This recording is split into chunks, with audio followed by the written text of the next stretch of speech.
In his book, Kashkol, which means bowl, Sheikh Khwaja Shamsuddin Azimi describes love in the chapter titled The Secrets of Nature. He states, "A person who loves things other than God is not, of course, a true lover of God. When we speak of love, then we know that love imposes certain demands, one of which is that love demands sacrifice.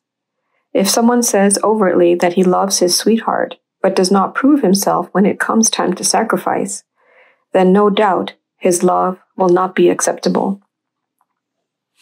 So if I say I love the Holy Prophet, peace be upon him, then I must be willing to sacrifice for his sake.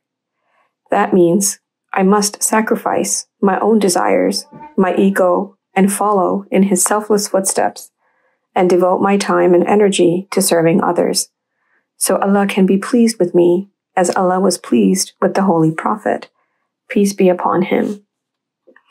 As stated by Sheikh Khwaja Shamsuddin Azimi, love is a state of heart and soul that physical eyes cannot see. Yet, by his actions, one can see whether a person is in love or not.